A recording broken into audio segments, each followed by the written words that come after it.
Fundación Libertad y Desarrollo presenta Razón de Estado con Dionisio Gutiérrez. ¿Se ha preguntado usted cuáles son las condiciones que permiten y facilitan que una nación sea exitosa? ¿Ha investigado las causas por las que hay países que fracasan o por qué hay países ricos llenos de gente pobre? ¿Qué relación existe entre un país disfuncional y quebrado con los gobernantes que sus pueblos eligen y el grado de compromiso de sus élites? ¿Es suficiente tener libertad para elegir gobernantes cuando los candidatos que se presentan a las elecciones son una colección de mamarrachos inútiles, por lo general populistas, autoritarios y corruptos, cuando no narcos y matones?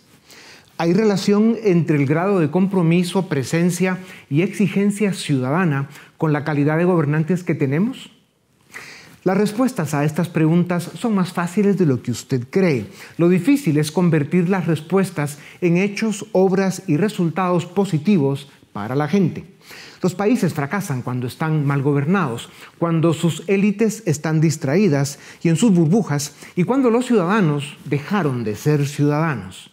Los países fracasan cuando no hay libertad económica, cuando no se respeta la propiedad y la certeza jurídica es inexistente. Fracasan cuando gastan más de lo que ingresan, se endeudan y viven del déficit y la inflación hasta que quiebran y la soberbia y la corrupción toman control del Estado. Las dictaduras son el ejemplo extremo, pero también países como la Argentina, de 50 años con peronismo, dan cuenta de ello, como Colombia, México y Bolivia, que están en peligro, pues eligieron gobernantes populistas y autoritarios que no creen en la libertad. Haber visto a la Argentina, considerada una de las naciones más ricas del planeta, hundida en la quiebra moral y política, con más de la mitad de su gente forzada a la pobreza y su economía destrozada, además de tristeza y vergüenza, debió ser motivo de rabia y protesta antes de que cayera hasta donde cayó. Pero nunca es tarde cuando se debe rescatar, restituir y ordenar. En ello está la Argentina de Milei. Y por el bien de América Latina, su proyecto debe ser exitoso. Volver a la racionalidad económica en el más irracional de los continentes no es tarea fácil, pero si América Latina quiere encontrar la senda del desarrollo y la prosperidad, debe aprender a creer en la libertad, en el mercado, en el orden fiscal, en el trabajo, en la propiedad, en la división de poderes. Debe aprender a creer en el poder del ciudadano en libertad. Javier Milei encontró una economía en ruinas, con una inflación anual del 211%, el déficit fiscal de 5.4%, un peso depreciado, la deuda pública descontrolada y 40% de pobreza. El desafío parecía imposible. Sin embargo, después de casi un año, Milei ha demostrado que puede corregir el rumbo de ese gran país. Argentina fue una de las naciones más desarrolladas del planeta a inicios del siglo XX. En 1910, su Producto Interno Bruto per cápita era 19% más alto que el promedio de Europa Occidental, superando a Alemania, Dinamarca, Finlandia y Francia. Tenía más del doble del PIB per cápita que España y casi 3 veces el PIB per cápita de América Latina.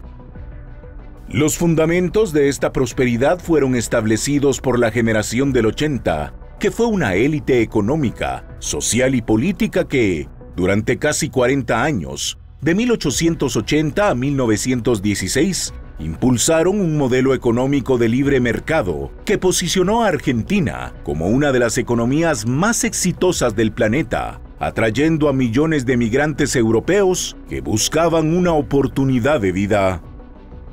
Durante ese periodo, se hicieron avances significativos en la reducción de la mortalidad infantil, el incremento de la alfabetización y la construcción de una extensa red ferroviaria que elevaron a Argentina como rival de Estados Unidos y Canadá. Sin embargo, en 1916 inició un periodo de crisis política que terminó con la elección de Juan Domingo Perón en 1946. La decadencia había llegado a Argentina. Nacionalizó industrias estratégicas, impuso barreras al comercio, expandió el gasto público y promovió la organización sindical con fines políticos. Al igual que el resto de América Latina, en la segunda mitad del siglo XX, Argentina profundizó un modelo económico basado en excesivo gasto público, impresión descontrolada de dinero, proteccionismo comercial, empresas públicas y la intervención del Estado en el funcionamiento del mercado. El resultado fue una grave crisis en los 80, a la que se llamó la década perdida. En los 90, los países dieron marcha atrás en este modelo fracasado e implementaron el consenso de Washington, con lo cual lograron estabilidad macroeconómica. Pero Argentina no pudo salir de ese modelo. El surgimiento del kirchnerismo a principios del siglo XX marcó otro punto de decadencia para Argentina. Los Kirchner profundizaron el modelo de excesivo gasto público y descontrol en la emisión de dinero. La fortuna personal de los Kirchner se multiplicó durante esos años debido a la corrupción. Milei tiene el desafío de revertir 100 años de corrupción, incompetencia y decadencia aumentadas en las últimas 2 décadas. Hasta el momento, ha logrado reducir el déficit fiscal y la inflación, lo que ha permitido un tipo de cambio más estable y la disminución del riesgo país. El shock aplicado ha tenido consecuencias: reducción de la actividad económica e incremento temporal de la pobreza. Pero son los costos que se deben asumir para levantar a la Argentina. El riesgo que corre es que los argentinos se impacienten y se enfrente a un escenario político similar al de inicios de siglo. Sin embargo, hasta el momento, ha sido muy hábil en transmitir su proyecto a los argentinos. Si Milei fracasa en su intento por revertir la decadencia de Argentina, la gran nación del tango y la pampa volverá a caer en la crisis económica profunda y los movimientos de izquierda populista seguirán avanzando en la región. El futuro de América Latina se está definiendo en Venezuela y Argentina. Dígame usted si no es una locura creer que se puede vivir gastando más de lo que ingresa, endeudándose sin límites sabiendo que no podrá pagar, imprimiendo billetes sin respaldo productivo y encima tirando el dinero en corrupción y para compra de votos para continuar en el poder. Ese fue el populismo que quebró la economía de el que alguna vez fue uno de los países más ricos del mundo, Argentina. Hasta 2023, aquella nación fue prisionera del populismo de izquierda más cínico y destructivo que ha visto la historia y hoy lucha para salir a flote pagando un alto costo. Para conversar sobre Argentina y su batalla por recuperar su economía y su dignidad, tengo el gusto de presentarles a Aldo Abraham, economista y director ejecutivo de la Fundación Libertad y Progreso. Escribe en varios medios de América Latina. Aldo, bienvenido a Razón de Estado. El presidente Milei encontró un país en ruinas, inflación desbordada, déficit fiscal descontrolado y pobreza creciente. En resumen, una situación escandalosa, desesperante y asfixiante para los argentinos. ¿Cuál es el saldo del primer año de la gestión de Milei? Mira, yo creo que justamente es positivo en términos de que ha logrado que la gente entienda que si esto de gastar permanentemente por arriba de sus ingresos, como vos decías, no funciona para su vida familiar, su kiosco o su negocio, no funciona para el Estado. Y ese es el motivo del empobrecimiento de décadas que venimos sufriendo y de la altísima inflación.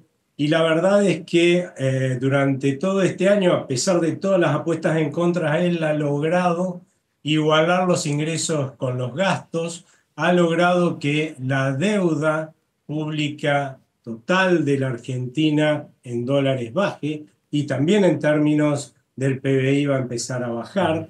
O sea que ha logrado un ordenamiento de las cuentas públicas y de una mejora de la solvencia que es fenomenal, ¿no? Ya. Las medidas de choque para contener el gasto público y la inflación han provocado una caída temporal de la actividad económica y aumento de pobreza de 40.1% a 52.9%.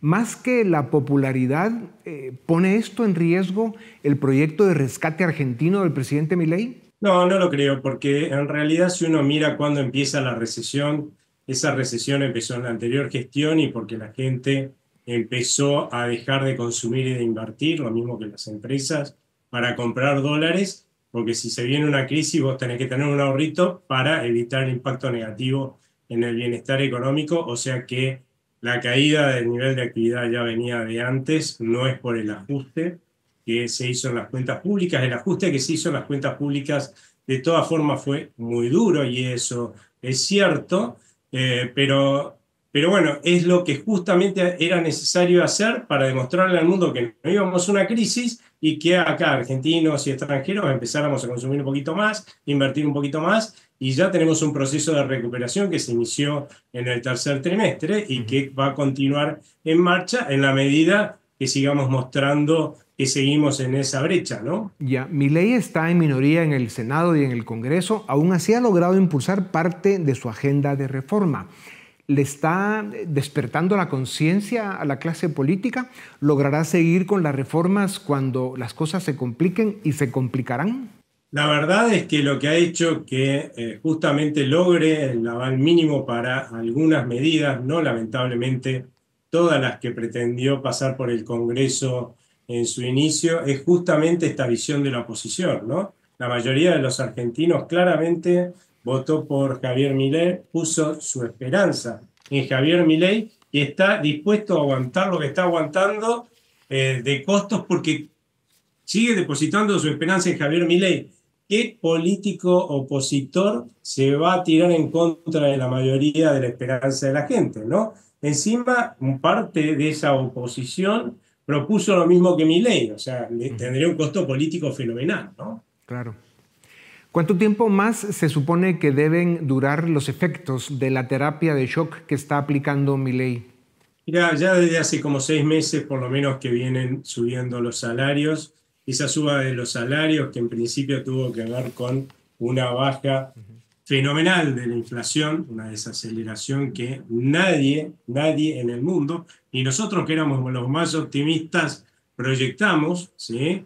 La realidad es que ya también se está sumando desde mediados de año, ¿no? a permitir que siga subiendo los salarios de la gente el hecho de que hay un mayor nivel de actividad, ¿no? Al principio es que, bueno, nos empobrecíamos menos porque la inflación caía abruptamente y era más fácil ganarle con nuestros ingresos. Ahora, además, tenemos un país que es capaz de producir más Claro. y eso es vital para hacer que esto continúe, se consolide en el tiempo, ¿no? Si el pueblo argentino pierde la paciencia en un escenario pesimista, con las correcciones y ajustes que la economía necesita, ¿hasta dónde puede llegar una crisis política? ¿Hay peligro de que regrese el kirchnerismo en la próxima elección?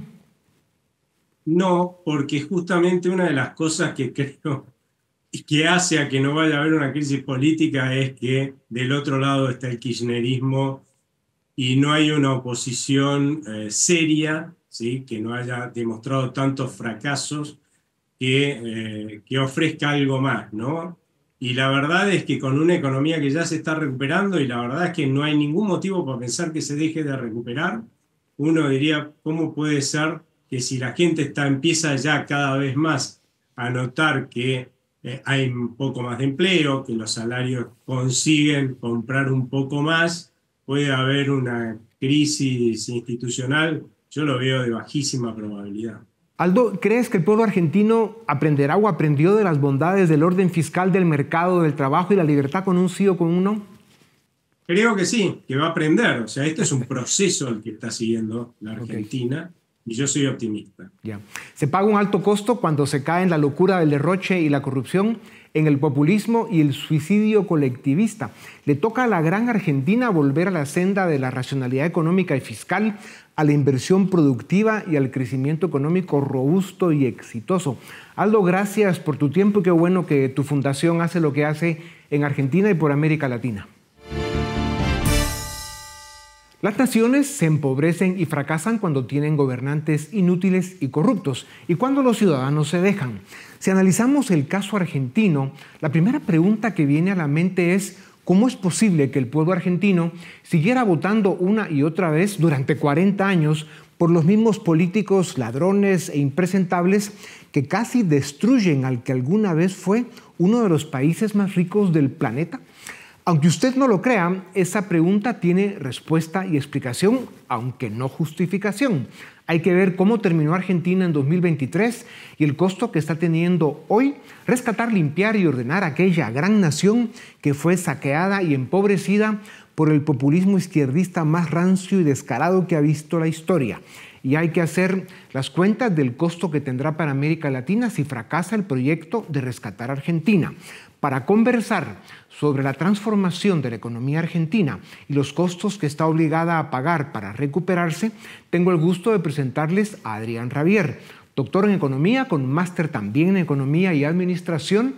Es un académico de muchos quilates asociado a algunas de las universidades liberales más importantes de América Latina. Adrián, bienvenido a Razón de Estado. La terapia de shock que Milei está utilizando para estabilizar la economía argentina, ¿qué desafíos enfrenta? Bueno, muchas gracias Dionisio por el espacio. Es real, estamos muy ilusionados en Argentina con un gobierno transformador.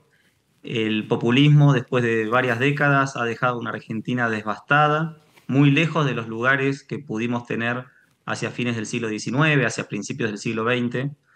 La Argentina fue perdiendo lugares, dejó de ser el granero del mundo, dejó de ser el país que proveía al mundo de alimentos, materias primas y demás, y pasamos a ser una economía con altos niveles de pobreza, más del 50%, niveles de indigencia muy altos, estamos hablando de casi el 20%, un país que no crecía hacía mucho tiempo, son muchas décadas perdidas, un país con una inflación en 2023 del 211% anual y además en ascenso, una inflación que empezó a crecer y si no hubiera sido por las medidas que se tomaron en estos primeros 10 meses del gobierno de Javier Milei, la hiperinflación era cantada. Si tienes que hacer inventario con dos palabras de cada una de las medidas drásticas que se han estado tomando, ¿cuáles son los títulos?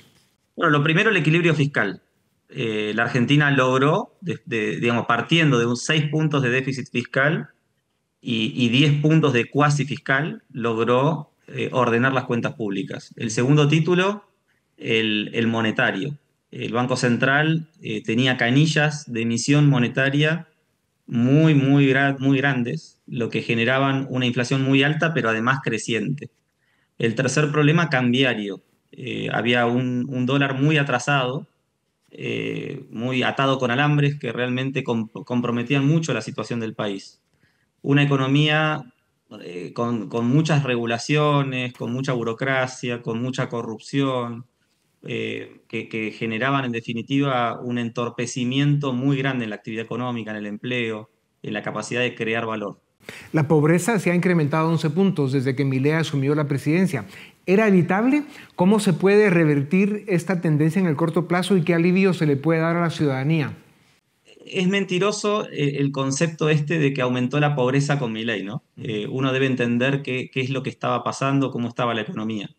Cuando uno reconoce un tipo de cambio más alto, que estaba abajo de 400 pesos y subió arriba de 800 pesos, fue una devaluación del 118%, eso te genera un salto de pobreza en el primer trimestre de 2024.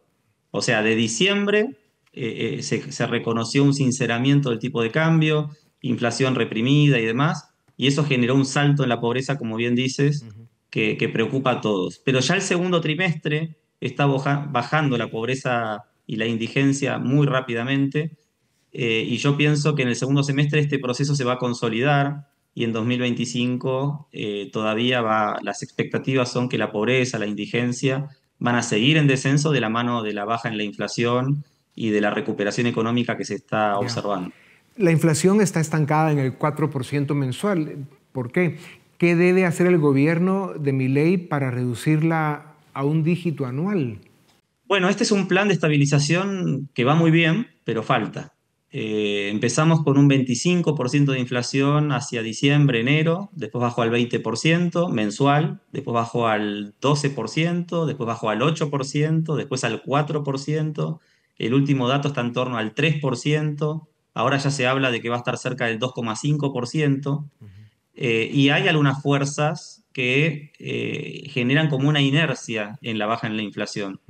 Nos referimos a una devaluación mensual del 2%, esto que llamamos, los economistas lo llaman el crawling peg, es una devaluación del 2% que alimenta una pequeña inflación en los bienes transables del 2% mensual. Creo que va a ser necesario que el crawling peg baje al 1%, al 0%, para que con un tipo de cambio fijo o más cercano a fijo, tengamos una reducción continua en la inflación. Me quedan 3 temas y te agradezco una síntesis brutal. Históricamente en Argentina el gasto público ha sido deficitario y financiado con deuda. Por eso el populismo quebró el país. Milei plantea el presupuesto 2025 con 0 déficit. ¿Cómo ves las perspectivas del segundo año del gobierno de Milei? Si Milei tiene éxito, ¿crees que su plan de estabilización podría convertirse en un modelo de recuperación económica para América Latina? Mira, en los años 90 el gasto público sobre PBI era del 25%. El kirchnerismo aumentó el gasto público al 45-48% del PBI, prácticamente duplicó el gasto. Milei ya bajó este gasto al 33%, menos de 10 puntos del PBI. Esto es un milagro para solo un año. Y lo que estamos viendo ahora es que la economía rebota. Si la economía rebota de manera consolidada, van a mejorar los ingresos tributarios. Ya. O sea que para adelante, con una mejora en la actividad, con una mejora en la recaudación, uno puede pensar que el resultado fiscal lo va a poder sostener en lo que sigue, ¿no? Claro. Y de la mano del equilibrio fiscal, con las canillas de emisión monetaria cerradas, con la inflación baja, sumado al aislamiento del que veníamos, que me olvidé de mencionarlo antes, ¿no? Y estamos abriendo la economía, desregulando. Todo esto creo que va a contribuir a un despegue de la economía argentina. Y es un modelo muy copiable que debe ser seguido por el resto del continente. Para terminar, Adrián, desde su campaña, el presidente Milei habló de dolarizar la economía argentina. Pareciera que su plan va por fases y está buscando primero bajar la inflación de forma consistente. ¿Es viable políticamente la dolarización? Muy breve. Es viable la dolarización y está en las intenciones, porque el presidente Javier Milei entiende, y lo ha dicho en muchos lugares, que en un futuro, si el populismo vuelve al poder en Argentina, que es algo que puede ocurrir, de vuelta van a querer manotear el Banco Central y financiar el gasto público monetizando el gasto, ¿no? Vía Banco Central y la emisión de moneda. Por eso creo que la dolarización es una prioridad y vamos camino seguramente a dolarizar la economía. Si la Argentina quiere volver a ser la nación rica y próspera que alguna vez fue, tiene que pagar los elotes que se comió el corrupto populismo peronista, kirchnerista y fernandista. Debe apretarse el cinturón, como dices, y debe volver al trabajo, al libre mercado, a la competencia, al orden fiscal y a la racionalidad económica. Adrián, gracias por tu tiempo. Qué buena noticia es para Argentina tenerte de economista por allá. Sigue adelante. A ustedes también gracias por acompañarnos una vez más. Esto es Razón de Estado.